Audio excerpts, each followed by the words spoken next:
ഇനി പുറത്തുനിന്ന് വാങ്ങി പൈസ കളയേണ്ട ആവശ്യമില്ല. അതിലും ക്രീമിയും ചീസിയുമായ എന്നാൽ വളരെ ചിലവ് കുറഞ്ഞ രീതിയിൽ ലോഡഡ് ഫ്രൈസ് നമുക്ക് വീട്ടിൽ തന്നെ തയ്യാറാക്കാം. കുട്ടികൾക്കും മുതിർന്നവർക്കും ഒരുപോലെ ഇഷ്ടപ്പെടുന്ന ഈ ഒരു റെസിപ്പി വളരെ പെട്ടെന്ന് തന്നെ നമുക്ക് തയ്യാറാക്കാം, അതും കുറഞ്ഞ ഇൻഗ്രീഡിയൻസ് കൊണ്ട്. അപ്പോൾ നമുക്കൊന്ന് കണ്ടു നോക്കിയാലോ. അപ്പോൾ ആദ്യം തന്നെ നമുക്ക് കുറച്ച് ചിക്കന് എല്ലില്ലാത്ത പീസാണ് കേട്ടോ എടുത്തിരിക്കുന്നത്. അത് ഇതുപോലെ നല്ല ചെറിയ കഷ്ണങ്ങളാക്കിയിട്ട് അതിൽ കുറച്ച് മസാല പുരട്ടി വെക്കണം. 1.5 ടീസ്പൂണ് കുരുമുളക് പൊടി, 1/4 ടീസ്പൂൺ ഗരം മസാല, ആവശ്യത്തിനുള്ള ഉപ്പ്, ഒരു 2 ടീസ്പൂണോളം സോയാ സോസ്, ഇത്രയും ചേർത്തിട്ട് നന്നായിട്ടൊന്ന് മസാല പുരട്ടി വെക്കുക. ചിക്കനൊക്കെ നമുക്ക് ഇഷ്ടത്തിന് എടുക്കാം കേട്ടോ. നമ്മൾ എത്ര ക്വാണ്ടിറ്റി ആണോ ഉണ്ടാക്കുന്നത് അതിനനുസരിച്ചിട്ട് എടുക്കാം. ഞാനിവിടെ ഒരു 700 ഗ്രാമോളം ചിക്കൻ എടുത്തിട്ടുണ്ട്. കുറച്ചധികം തന്നെ ഉണ്ടാക്കുന്നുണ്ട്. അപ്പോൾ ഇനി അതിന് വേണ്ടിയിട്ട് നമുക്കൊരു കോട്ടിങ് കൊടുക്കണം. 1 ടേബിൾ സ്പൂൺ മൈദ മാവും 1 ടേബിൾ സ്പൂൺ കോൺഫ്ലവർ പൊടിയും അതിലേക്ക് ഒരു 1/2 ടീസ്പൂൺ കാശ്മീരി മുളക് പൊടിയും കൂടെ ചേർത്ത് കൊടുത്തിട്ടുണ്ട്. എന്നിട്ട് ആവശ്യത്തിനുള്ള ഉപ്പും ഇട്ട് കൊടുത്തിട്ട് ഇതുപോലെ നന്നായിട്ടൊന്ന് മിക്സ് ചെയ്തെടുക്കുക. ഇത് നമുക്ക് നമ്മുടെ ചിക്കനിൽ പരട്ടാൻ വേണ്ടിയിട്ടാണ് കേട്ടോ. പൊരിച്ചെടുക്കുന്ന സമയത്ത് ഒരു ക്രിസ്പിയായി കിട്ടാൻ വേണ്ടിയിട്ട് ചെയ്യുന്നതാണ്. അപ്പോൾ നമ്മൾ മുഴുവൻ ചിക്കനും അതിലേക്ക് അങ്ങിട്ട് കൊടുത്തിട്ട് അത് മൊത്തത്തിൽ ഇതുപോലെ മിക്സ് ആക്കി എടുത്തിട്ടുണ്ട്. ഇനി ഓരോന്നോരോന്നായിട്ടിട്ട് അങ്ങനെ വേണമെങ്കിൽ ചെയ്തെടുക്കാം, എങ്ങനെ ആയാലും കുഴപ്പമില്ല. ഇനി ആ സമയം കൊണ്ട് നമുക്ക് ഫ്രൈസിനുള്ള പരിപാടി നോക്കാം. ഞാനിവിടെ 4 വലിയ ഉരുളക്കിഴങ്ങാണ് എടുത്തിരിക്കുന്നത്. കുറച്ചധികം തന്നെ ഉണ്ടാക്കുന്നുണ്ട്, അതുകൊണ്ടാണ്. എന്നിട്ട് നമ്മൾ കടയിൽ നിന്നൊക്കെ വാങ്ങുന്നത് പോലെ തന്നെ കട്ട് ചെയ്തെടുക്കട്ടെ. ഒരേ കനത്തിലും നീളത്തിലും കട്ട് ചെയ്തെടുക്കാം. കടയിൽ നിന്ന് വാങ്ങാൻ കിട്ടും കേട്ടോ ഫ്രഞ്ച് ഫ്രൈസ് ഹാഫ് കുക്കാക്കി വെച്ചത്. പക്ഷേ അങ്ങനെ വാങ്ങുന്നതിനേക്കാൾ നല്ലത് നമുക്ക് അതേ ടെക്സ്ചറിൽ വീട്ടിൽ തന്നെ ഉണ്ടാക്കാമല്ലോ. വെറുതെ കാശ് കളയേണ്ട ആവശ്യമില്ല. ഇതാകുമ്പോൾ കുറഞ്ഞ ചിലവിൽ നമുക്ക് ഉണ്ടാക്കിയെടുക്കാമല്ലോ. അപ്പോൾ ഞാൻ കാണിച്ചു തരാം കേട്ടോ അതെങ്ങനെയാണ് തയ്യാറാക്കുന്നതെന്ന്. ഇതുപോലെ ഒന്ന് തിളച്ച വെള്ളം, നമ്മളൊരു പാത്രത്തിൽ വെള്ളം വെച്ചിട്ട് നന്നായിട്ട് വെട്ടി തിളച്ച് വരുന്ന സമയത്ത് നമ്മൾ കട്ട് ചെയ്ത് വെച്ചിട്ടുള്ള പൊട്ടറ്റോസ് അതിലേക്കിട്ട് ജസ്റ്റ് ഒന്നങ്ങ് കോരിയെടുക്കുക. എന്നിട്ട് അത് നല്ല തണുത്ത വെള്ളത്തിലേക്ക് മാറ്റിയിടുക കേട്ടോ. കുറച്ച് സമയം തിളക്കാനൊന്നും നിൽക്കരുത്. അതെന്തിനാ അങ്ങനെ ചെയ്യുന്നതെന്ന് വെച്ചാൽ നമ്മളെ പുറം ഭാഗം നല്ല ക്രിസ്പി ആയി കിട്ടാൻ വേണ്ടിയിട്ടാണ്. ഉൾഭാഗം നല്ല സോഫ്റ്റും ആയിരിക്കും. അതവിടെ അങ്ങനെ വെച്ചിട്ടുണ്ട്. ആ സമയം കൊണ്ട് നമുക്കൊരു സോസ് ഉണ്ടാക്കിയെടുക്കണം കേട്ടോ. ഒരു വൈറ്റ് സോസ് ഉണ്ടാക്കിയെടുക്കണം ഇതിൻ്റെ മുകളിൽ ഒഴിക്കാൻ വേണ്ടിയിട്ട്. നമ്മൾ നല്ല ചീസൊക്കെ ചേർത്തിട്ടാണ് കേട്ടോ ഈ ഒരു സോസ് തയ്യാറാക്കുന്നത്. നല്ല ടേസ്റ്റിയാണ്.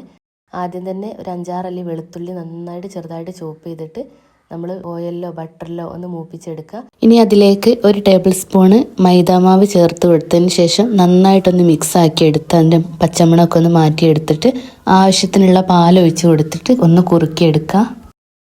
എന്നിട്ട് അതിലേക്ക് 1 ടീസ്പൂണ് കുരുമുളക് പൊടിയും ആവശ്യത്തിനുള്ള ഉപ്പും ചേർത്ത് കൊടുക്കുക. ഉപ്പ് നോക്കിയിട്ട് ചേർത്താൽ മതി, കാരണം നമ്മൾ ചീസ് ഇതിലേക്ക് ഇടുന്നുണ്ടല്ലോ. അപ്പോൾ ആ ചീസിൽ അത്യാവശ്യം ഉപ്പുണ്ട്. അത് ഇട്ടിട്ട് പോരായ്ക തോന്നുകയാണെങ്കിൽ മാത്രം നമ്മൾ ഉപ്പിട്ട് കൊടുത്താൽ മതി. അങ്ങനെ നമ്മൾ സ്ലൈസ്ഡ് ചീസ് 5 എണ്ണം ഇതിലേക്ക് ഇട്ട് കൊടുത്തിട്ടുണ്ട്. ഇനി ഇതിൽ നിന്നൊന്ന് മെൽറ്റായി വരട്ടെ. നിങ്ങൾ ആദ്യമായിട്ടാണ് എൻ്റെ ചാനൽ കാണുന്നതെങ്കിൽ ഒന്ന് സബ്സ്ക്രൈബ് ചെയ്ത് സപ്പോർട്ട് ചെയ്യാൻ മറക്കരുത് കേട്ടോ. ഇതുപോലെയുള്ള നല്ല നല്ല റെസിപ്പീസൊക്കെ വരുന്ന സമയത്ത് നിങ്ങൾക്കും കിട്ടാൻ വേണ്ടിയിട്ടാണ്. അപ്പം നമുക്ക് വളരെ ചിലവ് കുറഞ്ഞ രീതിയിലാണ് കേട്ടോ നമ്മളിത് തയ്യാറാക്കുന്നത്. എന്നാൽ ടേസ്റ്റിലൊന്നും യാതൊരു കോംപ്രമൈസും ഇല്ല. കടയിൽ നിന്ന് വാങ്ങുന്ന അതേ ടേസ്റ്റിൽ തന്നെയാണ് ഇത് കിട്ടുക. അങ്ങനെ ഏതായാലും ചീസൊക്കെ മെൽറ്റായി വന്നിട്ടുണ്ട്. ഇനി അതവിടെ മാറ്റി വെച്ചിട്ടുണ്ട് കേട്ടോ. ആ സമയത്ത് നമുക്ക് എത്രത്തോളം സോസ് വേണം അതിനനുസരിച്ച് പാലൊഴിച്ച് റെഡിയാക്കി എടുക്കണേ. ഇനി നമുക്ക് ചിക്കൻ ഒന്ന് വറുത്തെടുക്കാം. കുറച്ച് ഓയിൽ ഒഴിച്ചിട്ട് നേരത്തെ പരട്ടി വെച്ചിട്ടുണ്ടായിരുന്ന ചിക്കനും വറുത്തെടുക്കാൻ വെച്ചിട്ടുണ്ട്.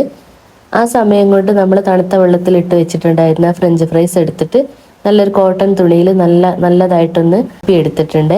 ഇനി അതിലേക്ക് 1 ടേബിൾ സ്പൂൺ നിറയെ കോൺഫ്ലവർ പൊടിയും ആവശ്യത്തിനുള്ള ഉപ്പും കൂടെ ചേർത്ത് കൊടുത്തിട്ട് ഇതുപോലെ നന്നായിട്ടൊന്ന് കുടഞ്ഞെടുക്കുക, അതിൻ്റെ എല്ലായിടത്തും എത്തുന്നത് വരെ.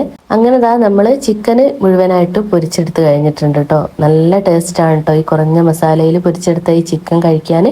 ഇനി നമുക്കൊരു കാര്യം കൂടെ ആക്കേണ്ടതുണ്ട്. ഒരു മീഡിയം സൈസിലുള്ള സവോളയും അതുപോലെ ഒരു ക്യാപ്സിക്കം മുഴുവനായിട്ടും ഇതുപോലെ കൊത്തി അരിഞ്ഞിട്ട് ജസ്റ്റ് ഒന്ന് എണ്ണയിൽ വാട്ടിയെടുക്കുക കേട്ടോ. അതിലേക്ക് കുറച്ച് കുരുമുളക് പൊടിയും ആവശ്യത്തിനുള്ള ഉപ്പും ചേർത്ത് കൊടുത്തിട്ട് ജസ്റ്റ് ഒന്നങ്ങ് വാട്ടിയെടുക്കുക. ഇത് നമുക്ക് ആ ഫ്രഞ്ച് ഫ്രൈസിലേക്ക് ചേർക്കാൻ വേണ്ടിയിട്ടുള്ളതാണ്. ഇങ്ങനെ ആയാൽ മതി കേട്ടോ. ഇങ്ങനെ ആകുമ്പോൾ നമുക്ക് ഓഫ് ചെയ്യാം. കടയിൽ നിന്ന് വാങ്ങി കഴിച്ചിട്ടുള്ളവർക്ക് അറിയാൻ വേണ്ടിയിട്ട് പറ്റും. ഇതുപോലെ ക്യാപ്സിക്കം മുളക് അതിൻ്റെ ഇടയിൽ ഇങ്ങനെ കടിക്കാനുണ്ടാവുമല്ലോ. അതിലധികം ചിക്കനൊന്നും ഉണ്ടാവില്ല, പേരിനെ ഉണ്ടാവും. പക്ഷെ നമ്മൾ ഉണ്ടാക്കുമ്പോൾ അത്യാവശ്യം ക്വാണ്ടിറ്റിയിൽ തന്നെയാണ് കേട്ടോ ഉണ്ടാക്കുന്നത്. ഇനി നമുക്കതാ ആ ഫ്രഞ്ച് ഫ്രൈസും പൊരിച്ചെടുക്കാം കേട്ടോ. കോൺഫ്ലവർ പൊടി പരട്ടിയ ഉടനെ തന്നെ നമുക്കത് വറുത്തെടുക്കാം. ഇതുപോലെ കുറേശ്ശെ ഇട്ടിട്ട് ഇതുപോലെ ഫ്രൈ ചെയ്തെടുത്താൽ മതി. നല്ല ക്രിസ്പി ആയി കിട്ടും കേട്ടോ നമ്മളെ ഫ്രഞ്ച് ഫ്രൈസ്. അധികം എണ്ണ കുടിക്കുക കാര്യങ്ങളൊന്നും ഉണ്ടാവില്ല. നമ്മൾ ഈ രീതിയിൽ ചെയ്തെടുത്തത് കൊണ്ടാണ് കേട്ടോ. അപ്പോൾ അതാ മുഴുവനായിട്ട് നമ്മൾ ഫ്രഞ്ച് ഫ്രൈസ് ഒക്കെ വറുത്തെടുത്തിട്ടുണ്ട്. ഇനി നമുക്ക് ലോഡഡ് ഫ്രൈസ് തയ്യാറാക്കാം. ആദ്യം തന്നെ ഒരു വലിയ പാത്രം എടുത്തിട്ട് അതിലേക്ക് ഫ്രഞ്ച് ഫ്രൈസ് മുഴുവനായിട്ട് ഇട്ട് കൊടുത്തിട്ടുണ്ട്. എന്നിട്ട് നമ്മൾ ആ ക്യാപ്സിക്കം ഉള്ളിയും മസാല ആക്കി വെച്ചതിലേക്ക് ചിക്കന് നന്നായിട്ട് ചെറുതായിട്ട് കട്ട് ചെയ്തിട്ട്, നമ്മൾ പൊരിച്ചത് തന്നെ ചെറിയ പീസാക്കിയിട്ടാണ്, എന്നാലും ഒന്നുകൂടെ ചെറുതായിട്ട് കട്ട് ചെയ്തതിന് ശേഷം അത് മിക്സ് ആക്കി എടുത്തിട്ടുണ്ട്. ഇനി ഇത് നമ്മൾ ആ ഫ്രഞ്ച് ഫ്രൈസിൻ്റെ മുകളിലേക്ക് ഇട്ട് കൊടുക്കാൻ പോവാണ്. അങ്ങനെതാ നമ്മൾ ആക്കി വെച്ചിട്ടുള്ള നമ്മളെ ചിക്കനും ക്യാപ്സിക്കവും സവോളയും എല്ലാം കൂടെ ഈ ഫ്രഞ്ച് ഫ്രൈസിൻ്റെ മുകളിലേക്ക് ഇതുപോലെ മുഴുവനായിട്ട് ഇട്ട് കൊടുക്കുക. എന്നിട്ട് നന്നായിട്ടൊന്ന് മിക്സ് ചെയ്തെടുക്കുക കേട്ടോ. മിക്സ് ചെയ്യുന്ന സമയത്ത് ഫ്രഞ്ച് ഫ്രൈസ് പൊട്ടിപ്പോവാതെ നോക്കണേ. മെല്ലെ സാവധാനം വേണം മിക്സ് ചെയ്തെടുക്കാൻ വേണ്ടിയിട്ട്. വളരെ ടേസ്റ്റിയാണ് കേട്ടോ ഇത്. ഞാൻ വെറുതെ പറയുന്നതല്ല. നിങ്ങളിങ്ങനെ ഉണ്ടാക്കി നോക്കിയിട്ടില്ലെങ്കിൽ എന്തായാലും ഒന്ന് ഉണ്ടാക്കി നോക്കണം. മസ്റ്റ് ട്രൈ ആയിട്ടാണ് കേട്ടോ. ഇനി ലാസ്റ്റായിട്ട് നമ്മൾ നേരത്തെ തയ്യാറാക്കി വെച്ചിട്ടുണ്ടായിരുന്ന ആ സോസ് ഇല്ലേ, അത് ഇതുപോലെ അങ്ങ് ഒഴിച്ചു കൊടുക്കുക. കാണാൻ തന്നെ എന്തൊരു ഭംഗിയാലേ, കഴിക്കാൻ ഇതിലേറെ ടേസ്റ്റാണ്. ഇത് മുഴുവനായിട്ടും അതിൻ്റെ മുകളിലേക്ക് അങ്ങ് ഒഴിച്ചു കൊടുക്കാം. നമ്മൾ ആ ചീസെല്ലാം മെൽറ്റ് ചെയ്തിട്ട് നല്ല രുചിയാണ് കേട്ടോ ഈ സോസ് കഴിക്കാൻ. എന്നിട്ട് അതിൻ്റെ മുകളിലേക്ക് കുറച്ച് ടൊമാറ്റോ സോസും കൂടെ ഒഴിച്ചു കൊടുത്തിട്ടുണ്ട്. അപ്പോൾ ഇത്രയേ ഉള്ളൂ, നമ്മളെ ലോഡഡ് ഫ്രൈസ് ഇവിടെ റെഡി ആയി വന്നിട്ടുണ്ട്. ഞാൻ കുറച്ച് മല്ലിയില കൂടെ ചേർത്തിട്ടുണ്ട്. അത് ഓപ്ഷണലാണ്, ഇഷ്ടമുണ്ടെങ്കിൽ മാത്രം ഇട്ടാൽ മതി. അപ്പം ഇത്രയേ ഉള്ളൂ, നമ്മൾ അടിപൊളി ലോഡഡ് ഫ്രൈസ് റെഡി ആയിട്ടുണ്ട്. റെസ്റ്റോറൻറ്റിൽ നിന്നൊക്കെ വാങ്ങി കഴിക്കുന്ന അതേ ടേസ്റ്റ് ഉണ്ടായിരുന്നു കേട്ടോ. അതിലും ടേസ്റ്റ് ഉണ്ടായിരുന്നു എന്ന് വേണമെങ്കിൽ പറയാം. പിന്നെ കാര്യമായിട്ട് ഇതിൻ്റെ ക്വാണ്ടിറ്റി ആണ് കേട്ടോ. നമ്മൾ വീട്ടിൽ നിന്ന് ഉണ്ടാക്കുന്ന സമയത്ത് ഇതുപോലെ കുറഞ്ഞ ചിലവിൽ നമുക്ക് കുറേ ക്വാണ്ടിറ്റിയിൽ ഉണ്ടാക്കാൻ വേണ്ടിയിട്ട് പറ്റും. എല്ലാവർക്കും നല്ലോണം കഴിക്കുകയും ചെയ്യാമല്ലോ. എല്ലാവരും ഉണ്ടാക്കി നോക്കുക, ഉണ്ടാക്കിയിട്ട് ഫീഡ്ബാക്ക് അറിയിക്കുക. വീഡിയോ ഇഷ്ടമായിട്ടുണ്ടെങ്കിൽ ലൈക്ക് ചെയ്യാനും കമൻറ്റ് ചെയ്യാനും സബ്സ്ക്രൈബ് ചെയ്ത് സപ്പോർട്ട് ചെയ്യാനും മറക്കല്ലേ.